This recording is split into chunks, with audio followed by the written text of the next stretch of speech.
اس لیے کہ ہمیں تو گٹکے کی عادت ہے، ہمیں تو پان کی عادت ہے، ہمیں تو سگریٹ کی عادت ہے۔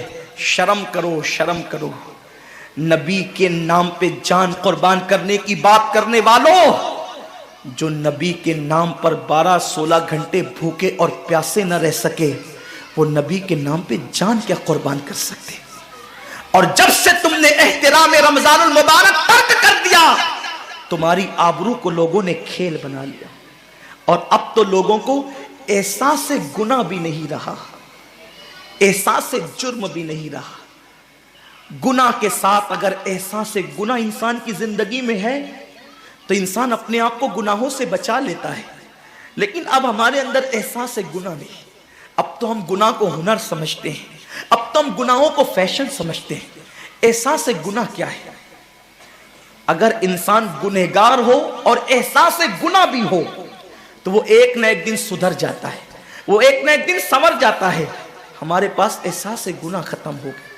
آئیے بتاؤں احساس گناہ کتنی قیمتی چیز ہے۔ رمضان شریف میں کھا رہے ہیں، پی رہے ہیں، بلکہ مسلمانوں کی ہوٹلیں بند ہے تو غیر مسلموں کی ہوٹلوں میں کھا رہے ہیں، چھپ چھپ کر گھروں میں کھا رہے ہیں۔ لوگوں سے چھپ کر کھانے والوں، جو تیرا کچھ نہیں بگاڑ سکتا تو اس انسان سے چھپ کر کے کھا رہا ہے۔ جو خدا تجھے سزا دے گا کیا تو اس کی نگاہوں سے بھی چھپ سکتا ہے؟ اور روزے بھی کیا روزے رہ گئے، اب تو روزے بھی رسم بن گئے۔ جو روزے رکھتے ہیں رمضان شریف میں، ان کو روزہ رکھنے کی عادت ہے، وہ روزے کو عبادت نہیں سمجھتے۔ جو روزہ عادت بن جائے وہ نجات نہیں دلا سکتا، جو روزہ عبادت بن جائے وہ نجات دلا سکتا۔ ایک تو روزے کی عادت ہے اور ایک تو روزہ عبادت ہے۔ روزہ عادت اور عبادت میں فرق کیا ہے؟ عادت یہ سب نے رکھا ہم بھی رکھ لیں، یہ عادت ہے۔ نہ رکھیں گے تو کیا جواب دیں گے، یہ عادت ہے۔ نہ رکھیں گے تو لوگ تانا دیں گے، عادت ہے۔ پھر روزہ عبادت کیا ہے؟ روزہ عبادت یہ ہے کہ اللہ نے روزہ رکھنے کا حکم دیا ہے اور مصطفیٰ جان رحمت نے روزے کا حق یہ بتایا ہے، اگر تو روزہ رکھے تو صرف بھوکا پیاسا نہ رہے، بلکہ تیرا ہاتھ بھی روزے دار رہے، تیری زبان بھی روزے دار رہے، تیری آنکھ بھی روزے دار رہے، تیرا پیر بھی روزے دار رہے، تیرا کان بھی روزے دار رہے۔ کان روزے دار اس طرح کہ کان اللہ کے ممنوع کردہ چیزوں کو نہ سنے، ہاتھ روزے دار اس طرح ہاتھ اللہ کے منع کردہ کاموں کو نہ کرے، زبان روزے دار اس طرح کہ زبان اللہ کی ممنوع کردہ چیزوں کو ادا نہ کرے، پیر روزے دار اس طرح کہ پیر اس جگہ چل کر نہ جائے جہاں اللہ نے جانے سے منع کیا ہے۔ جب تو ان سارے اعضاء کو روزے دار بناتا ہے تو ایسے روزے کے معاملے میں میرا اللہ فرماتا ہے روزہ میرے لیے ہے اور میں ہی اس کی جزا ہوں۔ ہر عمل کی جزا جنت ہے، روزے کی جزا خدا کی ذات ہے۔ اسی لیے آقا فرماتے ہیں روزے دار کو دو خوشی ہے، ایک تو افطار کے وقت، دوسرا لقائے رحمان کے وقت، خدا کی زیارت کے وقت۔ صحابہ نے پوچھا آقا ہم اللہ کی زیارت کیسے کریں گے؟ آقا فرماتے ہیں جیسے تم آسمان پہ چاند دیکھتے ہو بلا تمثیل، اسی طرح تم خدا کی زیارت کیا کرو گے۔ یہ روزے داروں کی شان ہے۔ آج کے روزے کیا ہے؟ جس میں جھگڑا، جس میں غیبت، جس میں چگلی، جس میں فساد۔ روزے کو عادت مت بناؤ، روزے کو عبادت بناؤ۔ احساس مٹ گیا، عبادتوں کا احساس مٹ گیا، گناہوں کا احساس ختم ہو گیا۔ جب تک کہ لوگوں میں گناہوں کا احساس زندہ تھا وہ عبادت کر کے بھی اللہ سے ڈرتے تھے، وہ عبادت کر کے بھی رب کی بارگاہ میں آنسو بہاتے تھے کہ مولا میں تو حق ادا نہ کر سکا۔ لیکن آج احساس نہیں ہے، اس لیے لوگ ہنستے ہنستے افطار کرتے ہیں۔ حالانکہ صحابہ کا معمول تھا جب افطار کا وقت آتا وہ ہاتھوں کو اٹھا کر کے روتے اور کہتے مولا روزہ تو چلا گیا لیکن روزے کا حق نہ ادا ہو سکا، آنسو بہاتے ڈرتے۔ لیکن آج ایسا کچھ بھی نہیں ہے، ہماری ساری نیتیں تو دسترخوان پہ لگی ہوتی ہے افطار کے وقت۔